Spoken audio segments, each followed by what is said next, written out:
To watch it from the Olive Garden style.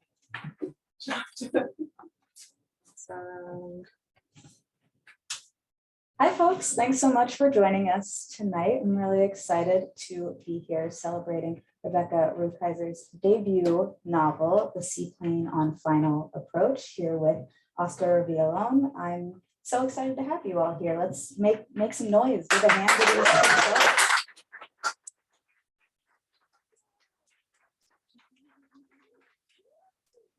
I love it. There's a lot of love in this room. For those of you who can't yet tell online, I can guarantee that there's a lot of love in this room, and you will find out shortly just how much there is.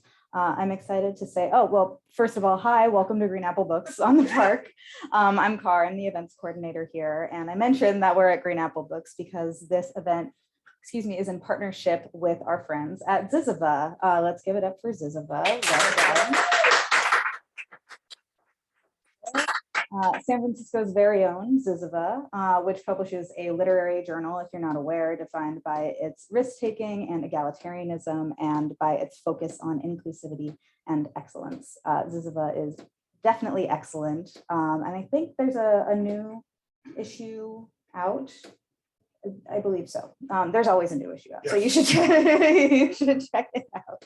But I believe we have some at the front. I'll keep my business to a minimum so we can get to the fun part this evening, but I do want to tell you about a couple of events that we have coming up. Next week, a week from today, we will be joined by Otessa Moshfegh, who will be in conversation with Stephen Sparks, bookseller extraordinaire Stephen Sparks, talking about Otessa's new novel, Lap Vona.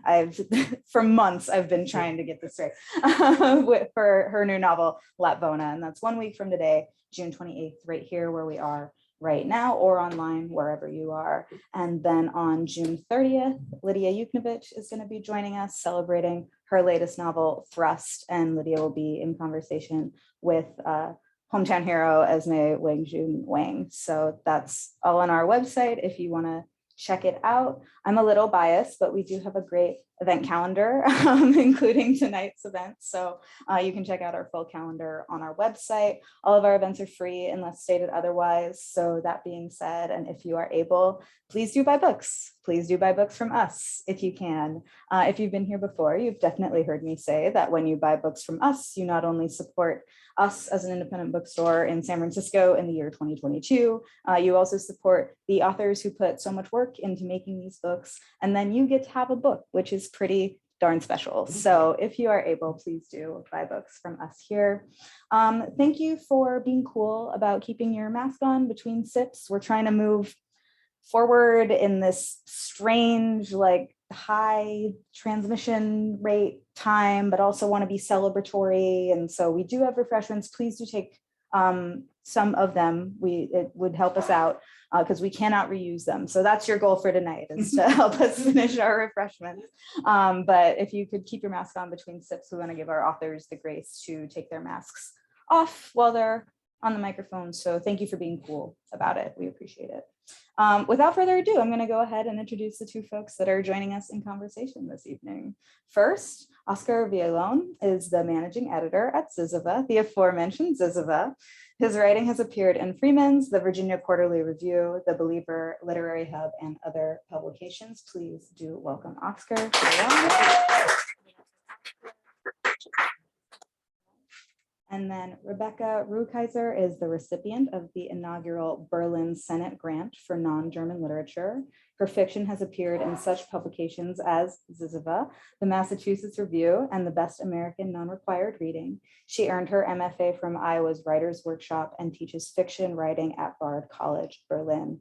Her novel, The Seaplane on Final Approach, is the reason we are here tonight. So please help me welcome Rebecca Rukeyser.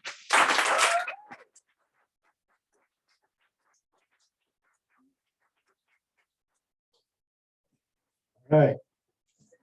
Thank you, everyone, and for being here, and also for those watching us from the comfort of their own living room or bedroom, or God, I hope it's only one of those two. Thank you for tuning in. So I think what we'll do tonight before we get into the conversation would be have Rebecca, if you wouldn't mind reading from the book. Absolutely. And then after you do, I'll just briefly share my thoughts about the book and we can get into the conversation. Absolutely. Okay. That sounds good. Thank you. Thank you so much, everyone. This is, it's, I think this one's better. Okay. All right, so I'm gonna read a bit from the novel. So just a bit about the plot of the novel is it follows the protagonist Mira primarily as she's working at a lodge in the Kodiak archipelago. And the reason that she's there working at this lodge is she was previously in the Kodiak archipelago and comes back sort of chasing an ideal / obsession that I will elaborate a little more. I had been to the Kodiak archipelago before. The previous year, I had been spend the summer with my marvelous aunt. My aunt, when she explained where she lived, would make her hand into a map of Alaska. You make a fist, then stretch out your index finger and thumb. Your index finger becomes the Aleutian chain, fingertip west, stretching into the Bering Sea, and your thumb becomes the Alaskan panhandle, thumb tip south, pointing towards Vancouver. Let me do this. It's hard to do with a microphone and a book and a hand. Where she lived was just below the second knuckle of the index finger on the island of Kodiak. I was sent to my aunt's cabin because it was thought that Alaska would correct me. My parents thought I was wayward because my grades were poor, and even though I was a junior in high school, I still had no idea what I wanted to do with my life. I had no drive. But I hadn't really dabbled in delinquency. I had never gotten it quite right. I bought the wrong hoodie, etc. So I was being sent away from the yellow California summer for being dissolute when I had only committed the crime of being interested in the dissolute. I was focused almost wholly on the subject of sleaze.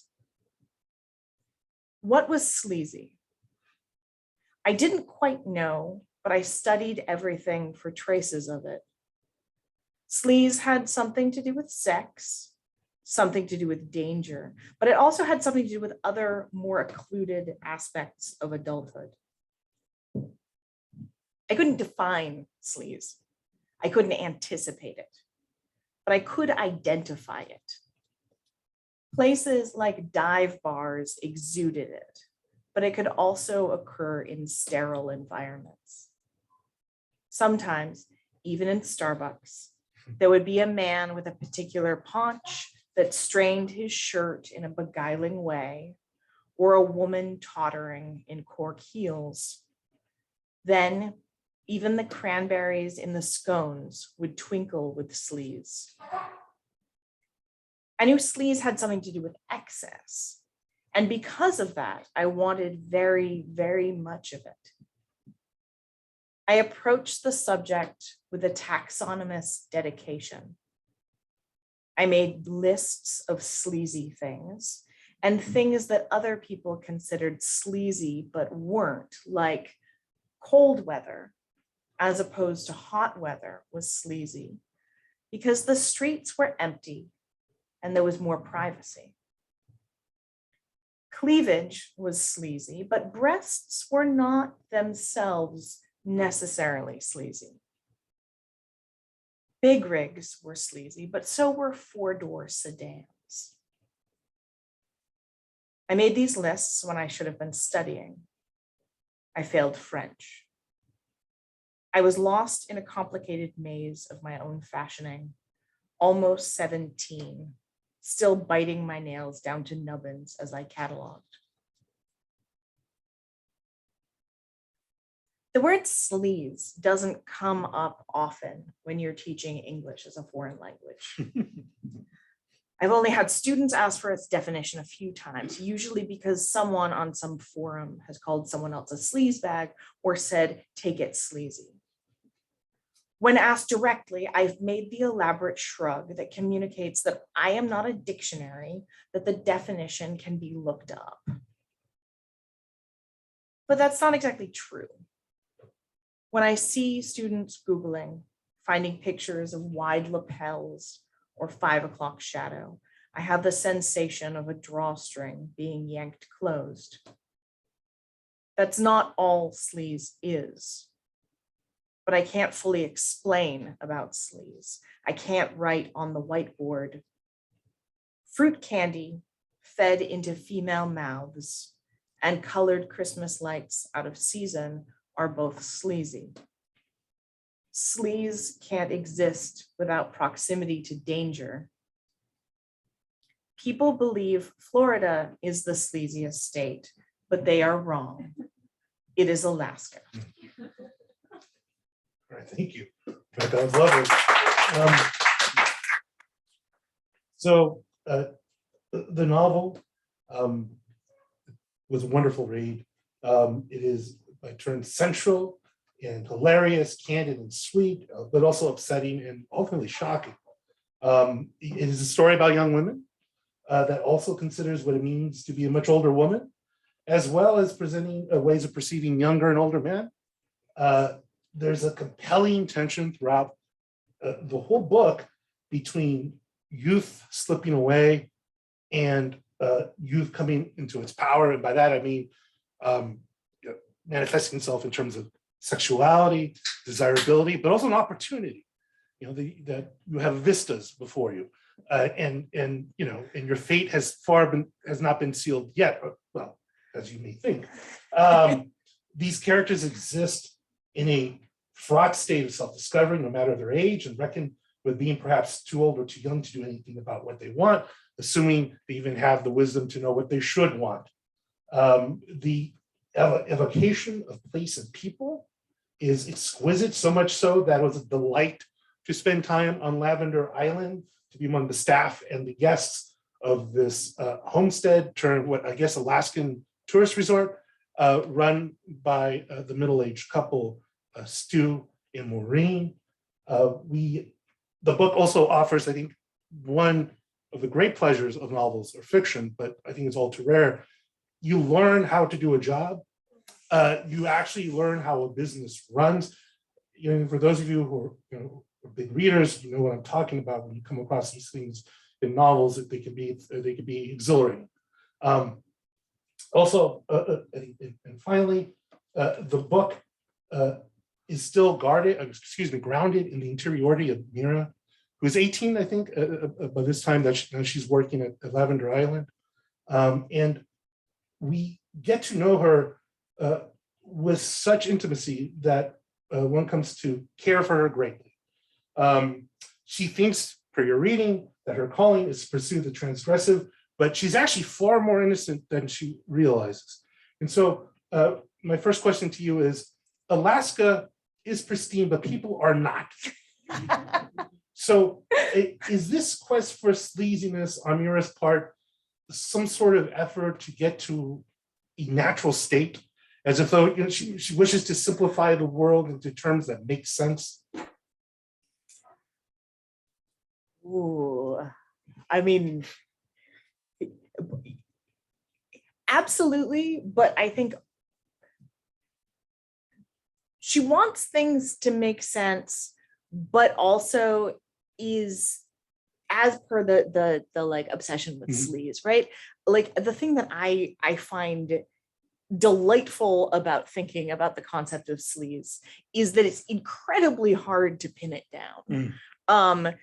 If the one of the ways in which this book came about is just sort of playing a parlor. I started playing a parlor game outside of bars. If you just ask someone to define sleaze, like if you're bumming a cigarette and you ask someone what sleaze is, it's very hard to say exactly what it is. And also people want to talk about this for a long time. And so you'll get a bit of what's incorporated in here, these sort of lists of like, all right, that is definitely sleazy. We know for a fact that like lapels that are wider than X, that's definitely sleazy, but no one can really define the limitations of it. So I think she's trying to make sense of things by categorizing the world in a way that only she can have dominion over. Like if you're able to just sort of say, okay, this here falls into my grand unifying theory of sleaze, Right. you sort of have a lock on it. Or I mean, you think you sort of have a lock on it. And that's where she's coming from, is a point of saying, well, all right, I figured it all out completely. This is how I'll go about my life. I'll find what is sleazy. And yeah. I was just, one of the things about Mira I found so compelling is that, I mean, the book is without doubt redolent with lust. Yet, Mira exists almost in a state of grace. It is about sleaze and lust, but she is somehow not transgressive. I was wondering if you could talk about that. Is that just my reading of it, or is it indeed what you sort of had in mind? Well, I mean, yeah, it's unconsummated lust, and it's what she just sort of act like exists in an echo chamber of perpetual desire,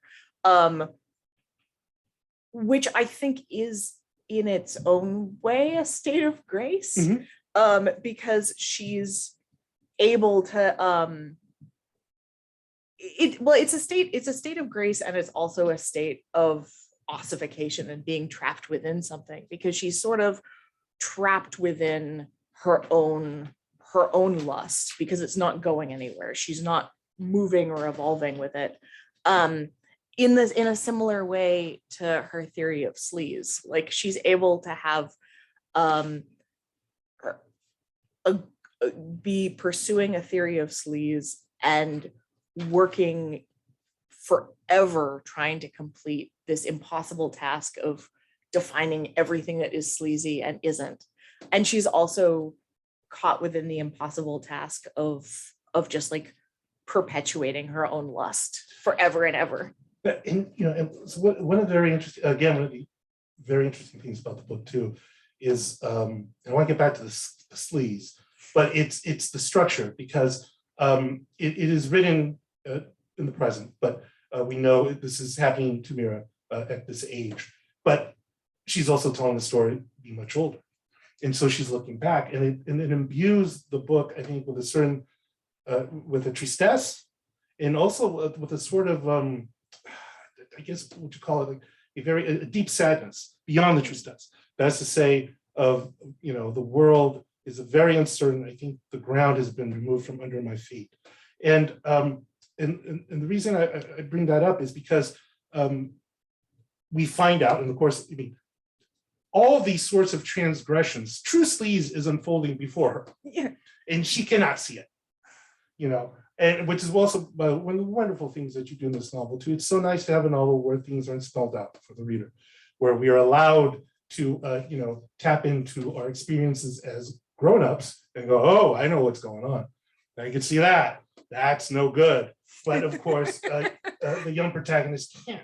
And it's a wonderful state to be in, while you're reading the novel.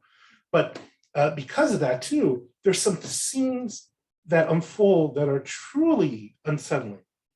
And one of the ones I wanted to talk about was the scene in which Mira, the year before she comes up to Lavender Island, is staying with her aunt, who she adores. And she's out, the aunt leaves, and she's sunbathing, and she gets this terrible sunburn, I think blisters on her back. And the aunt volunteers to scrub her back in the bath. Could you talk a little bit about that? Yeah, so I think this is also, that scene is also wrapped up in the ideas of like sleaze and lust, right? So the things that happen before that is Mira's lusting after her step cousin, and the aunt it's alluded to that the aunt thinks that Mira is lusting after, and perhaps there's reciprocal lust with the uncle. And as a result of that, is acts cruelly in a way that could be negligent or could be intentional. And I was interested with that in showing what happens when even a young woman's, as you put it, sort of innocent lust, just the presence of that lust can create a backlash. Nothing needs to happen, but so often just a young woman being in a state of desire creates a backlash of cruelty from the outside world, which is something that I'm upset by, and I think was writing from a point of being upset by the injustice of that. The scene unfolds in such a way that you're not quite sure where this is going. And like, again, to me, reading the book, one of the themes that cropped up was this sort of idea of, if you will, sexual capital, and how these young women, Mira, and then her two fellow staffers, Polly and Aaron, in Lavender Island, are, if you will, coming into their own. And how the various people, men and women, how they react to that. And it is a mixed bag, to say the least. Yeah. And what I think what it does, though, is what I found so interesting is that these are the type of things that can be written flatly. That's to say, moral culpability is easily assigned, and you read the book, and it's obvious who's at fault. It's like there's no question as to who did not do the right thing here. But you write it in such a way that everyone has agency. If you could talk a little bit about that, because even though I'm reading this, well, my goodness, she's 18 and Aaron's 18 and there's stuff, but the whole time while you're in that world, you understand them as people who make mistakes. Yeah. But I think I'm remembering another question that someone had asked, which was like, why is the narrator so young? Why is the narrator 17 and 18? And I think that had the idea of agency definitely played into that, because I think that it's interesting about being 17 or 18 or a little older than that, because there is a mix of absolute agency and the delusion to think that your agency is strong enough and powerful enough to create your entire world. And I love that. I love a dogged character, and I love a dogged young woman who is thinking, well, I know X, Y, and Z, therefore I am the master of my own domain. Here I go. It's all mine. And so I wanted to have, a character who was going out with that amount of ferocity. And I think that's absolutely right. But also, they are living their lives. Of course, when you're 18, of course, you don't think yourself like, oh, I'm 18. Of course you don't. You think my life is beginning. And, and I feel these things, and I'm this smart, and I have this ability, or I think I have this ability, and everything, could either become an opportunity, even though it may not be an opportunity, but it seems that way because, you're alive, and then you're coming into your young adulthood if you're not there already, so to speak. And, and that actually sort of translates into the nature writing. The nature writing, by the way, in the book is exquisite. It's wonderful. And part of the reason why it's so good, besides the powers of the description, is that it does something I don't see a lot in a lot of books set in dramatic places in terms of geography and geology, like in Alaska, is that, in the end, it does become background. Like in the end, no matter how glorious that place is, you still have to get up and make the snickerdoodles.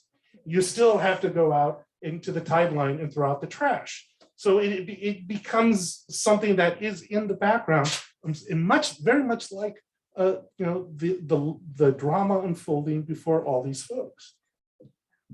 Yeah, I mean, but I spent some time in Alaska working, and I found that an interesting thing about living among such, like in the middle of such profound natural beauty, and I thought it was kind of this like small tragedy or a sense of deflation, that it doesn't matter if you're living like in the middle of nowhere on a nature preserve with the sheer peaks, that after X amount of weeks, that it just does sort of grind down to background noise.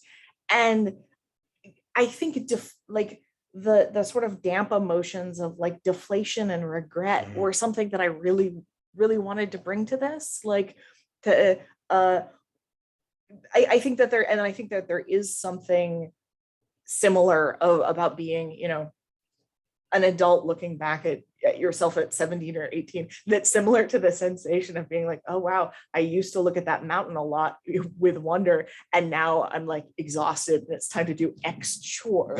But yeah, it does fade. I thought there's some sort of metaphor there too, and just how indeed, we live our lives amid so much beauty and so much just wonder, but after a while it just you become inured. And I think one of the wonderful things that the book does is that it presents that, yet at the same time makes it vibrant. And I think that's true not only just for the nature writing, but for the characters themselves. One thing I found really interesting as well, and I want to get actually back to Alaska, because how did you end up in Alaska? But first I wanted to say something else too, that I also found it wonderful that a lot of these people, particularly the older ones, are left a mystery. And it's especially interesting given that the story is being told by Miriam, who's much older. Yeah. And it seems almost with that age, with that experience, she's wise enough to not even want to either conjecture or not conjecture, not want to get to the truth, because maybe the truth doesn't matter. But when we look at these people, particularly like Stu, who are middle-aged, they're presented as being incredibly distant, as they would seem to someone who was 18. Yet because this information is kept from us in terms of like, well, why did he do X, Y, and Z, or why did she do X, Y, and Z? It allows us to be in this state of mystery and ultimately of possibility, which is to say, and you tell me, maybe it doesn't have to turn out this way for me. Yeah. But maybe it does. Yeah, I think exactly. Like this is the frame story is Mira looking back from the distance of a couple of decades. And so by that point, she's sort of halved the distance between the Mira that is working at the lodge as a 17, 18-year-old and the age of the proprietors of the lodge when she's there. And there is a sense of reconciling like just how distant and how irrelevant middle-aged people are to someone who's 18, and to realizing a decade and a half, 2 decades later, that you're fast becoming that own just as irrelevant to other people. Yeah, but I think, yeah, it doesn't have to happen to her, or its history is doomed to repeat itself. Now, what was it that brought you to Alaska? I have a brother who had been commercial fishing in Alaska. And so I went up to Alaska and I worked as a commercial fisherman. I also worked in a cannery, and then later I wrote a story about it. And you know, I found it so interesting that two of the stories that we published in Zyzzyva, the Chinese barracks about the cannery in Alaska, and Pirates and Cowboys about expats, find their way in this novel. That's the same. So imagine this is something that you've been meditating on for a while, it seems. I mean, I think what happened was sort of a fusion of those two things. Like, I hadn't been thinking about Alaska since writing the Chinese barracks. And then suddenly I moved to Berlin, and I found myself having to be a representative, not just as an American, but as a Western American. Like, there was a thing of like being in Berlin and saying, okay, where are you from? I'm from California. Fielding questions from an audience that might not know about California. And what I end up kind of saying is like, I'm from the tomato fields part. Like, I'm from the gold, like sort of near the gold panning part.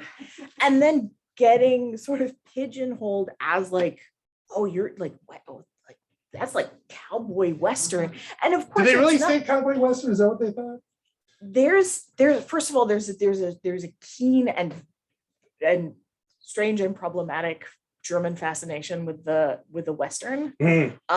And so there was like, yeah, cowboy, like if thinking that I was sort of from like a cowboy adjacent place, like you get a lot of people curious in general for like where to go on vacation. But I also found myself as like a representative of the American West in this strange way. And once I became that, I started thinking more critically about Alaska, because the state motto is the last frontier, right? It lives within its own Western mythology. And so I had worked in Alaska, commercial fishing in a cannery, at a truck stop, and then in hospitality. And I just thought the hospitality was by far the weirdest one. Absolutely. And that had to do with repeating this mythology of Alaska ad nauseum. I mean, anyone who's worked in hospitality or service knows there's the patter. And when the patter has to do with, telling everyone you're in the real wilderness now, like, oh, you're like, it doesn't get any wilder than this, but you're saying that again and again and again. There was a really interesting tension for me. And so in Alaska, was that where you developed the sense, and I'm just taking this from my reading of the novel, where it is both, it is a final, I guess, with the final frontier, is that what they call it? No, that's the last. The last. Yeah, because otherwise that's space. Yeah, that's yes. space. But yes, it is the last frontier. On the other hand, they do have Taco Bells. Yeah. So, so it's, but, and here's something that I also, again, about the book that's really something, is the frontier part does exist in the sense that calamity can really suddenly show up rather rudely. Yeah. Was that your experience of living in Alaska? Did no calamity befell me. But there was this, I mean, there's the sense that like you're in the middle of nowhere and you break a leg and it's going to be a while before anyone's going to fix that. Or like you're here, the water's very cold. If you're in there for too long, you will get hypothermia and die. But I was also, and this is something that I tried to play with in the novel, interested in the ways that when you're hyper aware of the natural world as a source of danger, you can start to forget about like the dangers that exist in the domestic sphere, or like dangers that can befall you when, you know, someone is operating a vehicle of some sort. Like the man-made danger is still much more powerful, but people can forget about that when there's the presence of so much, like when there are bears stalking around, you start to get a little complacent about like, what if I fall and hit my head? Right, or it's light out and it's midnight. Yeah. All these different things. I think I was wondering if you could talk a little bit more about the character of Maureen. There's two that particularly I think stuck with me. At one point in the novel, there's a little girl who has to come stay at Lavender Island, which Maureen basically does as a good citizen. She has the girl has a single mom, and so they're going to basically look after her while she's there. And throughout the novel, again, a lot of information is withheld. We just don't know what's really going on in their heads. But Maureen seems to be for lack of a better word, the best adult in the whole story. I wonder if you could talk about her a little bit. Yeah, I mean, so the proprietors of the lodge, Maureen and Stu, the sort of backstory of that is, and this was a fascinating realization, when I realized that the Homestead Act, which started right after the Civil War ended and was, a land grab, like allowed settlers to land grab through the American West. I had thought that was over sometime in like the 1870s or 80s. In Alaska, this lasted until 1978. So there are people that are still getting parcels of land under the Homestead Act, which is, a yellowed parchment for decades before this happens. And so this is what the characters of Maureen and Stu have done. In the 70s, they're one of the last homesteaders in Alaska. And the character of Stu becomes a little more cynical. He's like, I'm one of the last homesteaders, and sort of makes that his shtick for guests once he converts the homestead into a lodge. And I think Maureen is someone who sort of bought into the idea of being a homesteader, and like, all my jam is homemade. We put the roof on this house, and has bought into this and really believes in the project of homesteading, and does not become cynical about that in a way. And I think that makes her there's an element of delusion to that a bit, but I think that also keeps her focused on the project of being a homesteader and sort of being self-sufficient in a way that she equates with morality. Yeah, there's this line in the book where Ramira is sort of like ticking off everybody's, not their faults, but things if they could change, they would be so much better. Let's put it that way. She could give them a makeover. And it's rather heartbreaking when she gets to Maureen and she realizes, no, the only thing about her that she has to change is the younger. Yeah. And I think that's that's sort of, for me, sort of encapsulated the greater feeling of the novel, of this idea of the only thing you have to do to make your life better is the one thing you can't possibly change. Yeah. There's no way around it. I wanted to ask you one more thing before ask folks here if they want to ask you something. But you also have a line in there that stopped me, because I did the calculation in my brain. People I know who used to do this, and I thought, oh my God, that might be true. About people who expats who teach abroad. Oh, yeah. And I'm paraphrasing, but the line is basically something, there's either two kinds, either the ones who are magnificently adventurous or just total failures as human beings. Is that your experience of folks who go abroad to teach English? I should say, I'm not going to name names, but I've known some people over the years, and I thought, oh my God, this explains so much. It was originally described to me as the 50% club. You don't want to be in the 50% club, which is the 50% of people who are just sort of lost and therefore teaching English abroad. I don't know if I could say 50-50 split. Like, I wouldn't want to put a percentage on it, but I think that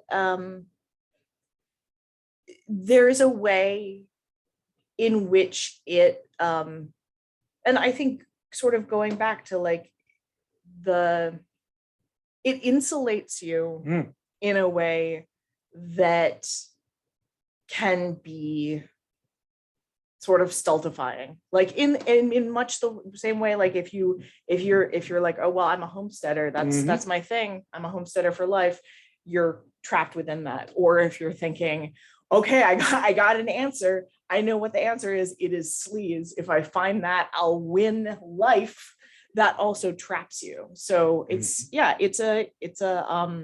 it's sort of a hermetically sealed unit of English teachers. All right. Anyone, if you'd like to ask any questions of Rebecca or her book, if not, don't worry, I have more questions. But if you do, you can absolutely ask now. Yes, I'm curious. I mean, you talked a lot about Alaska and you spent some time there. Was that the genesis for this book, and then you figured out what story you wanted to tell, or did the story come first and then you figured out it needed to be set in Alaska, or something else entirely? I think in terms of like where the genesis was, I've been thinking about this in preparation for exactly this question, and I think part of it has to do with the book really started a summer that I had mono, and I was exhausted, and I was just reading westerns, western, and because it's the genre is very specific. If you sort of doze off through a chapter, you know what's going to happen. It's violent, it's fun. And I realized that one thing that that's an aspect of the genre of the Western is like the idealistic young man who's questing towards something. And what I saw these young men questing after was an idea of purity of some sort, right? The natural world, or I'm going to be a lonely cowboy on horseback, or something like there's like a pure idealism. And I thought, well, this is how, that's kind of boring. Like I wanted the idea of someone questing as doggedly after something that was murkier, and like something with tentacles. And that's sort of where sleaze came from. So the idea of sleaze were the first two seeds. And then if you put Western and sleaze together, in my mind, that means Alaska. 1 + 1 = 2, basically. Yeah, 1 + 1 = 1 big one. Yeah. Another question, perhaps. No, could you talk? Well, so this is difficult. I don't know spoilers, but and maybe we could talk about this, and maybe we could close it with that. Yeah. As I was saying before, I mean, this it's a wonderfully entertaining novel. It has so much propulsion in terms of its narrative, and it's very hard not to read it all at once. Let's put it that way. But you do may want to slow down just because there's so much there. worth going over. But the ending is truly shocking.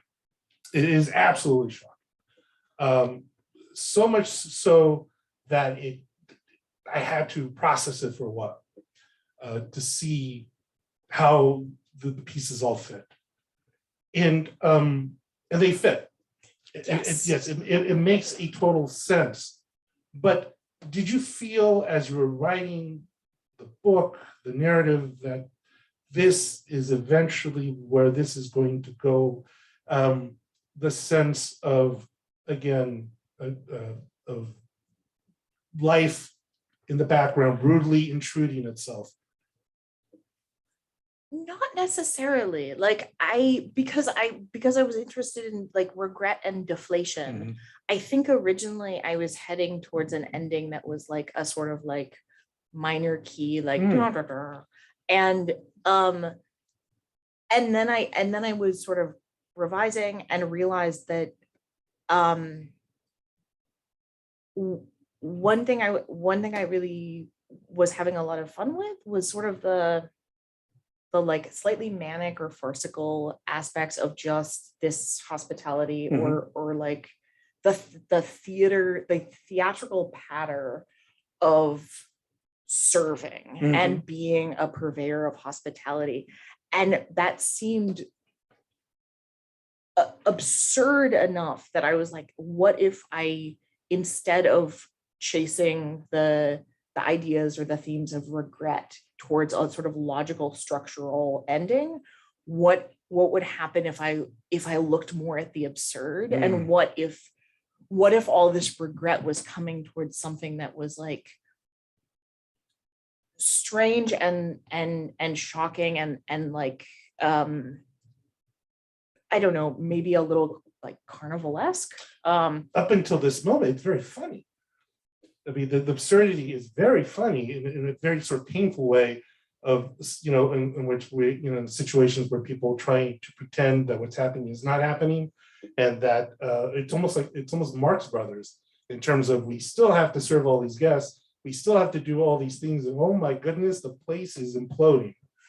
And then it turns. And it is, I mean, it's really powerful. And now that actually I'm thinking about it as I'm talking to you about this, I think it's almost like the ending becomes sort of a physical manifestation for the aftermath of what's going to be these ruined relationships, what's going to be this sort of, for lack of a better term, wising up, on the part of Mira. Yeah, I mean, and also I don't know, maybe this sort of, I'm now thinking of that somehow in the same category as, if you live around stunning, sublime, natural beauty, you stop looking at it. Like something shocking and final happening in a way that then sort of overshadows the smaller tragedies that might actually have been as important in a weird way, that just an overshadowing, in the same way that sort of like pattern and dullness eventually overshadow beautiful landscapes. And because you guys haven't read the novel, we really can't get into it. So we can only speak in vague terms. But read it and come back, and then we can chop it up. Well, Rebecca, I just want to congratulate you. This is a wonderful novel. Thank you so much. No, you're very welcome, and thank you all for coming out here, and please do avail yourself of it. I'm not kidding. It's a wonderful read. You will thank me later. I will thank you now. I will thank you now.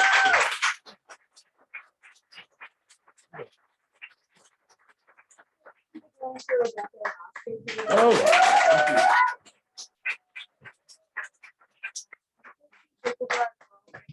Yeah. Very brief, and just thank you to you both from us here at Green Apple. And is it safe to assume that you'll sign copies of your. Absolutely. Oh, he's gonna do it. So we have copies of Seaplane on Final Approach at the front. You can bring them to the back here where the sunflowers are, and we'll get you a signed copy. Thank you so much for joining us. And Thank we'll you see so next time. much. And thank you so much. Oh, yes, thank you, Rose, for doing that. I can't turn it off. There's no off button. There's no. There's off. no, You are- there's, you oh are my God. Doing it correctly. In We are this, always- as in life. Doing okay. We are always mic'd. That's all Oh, right. no. It's a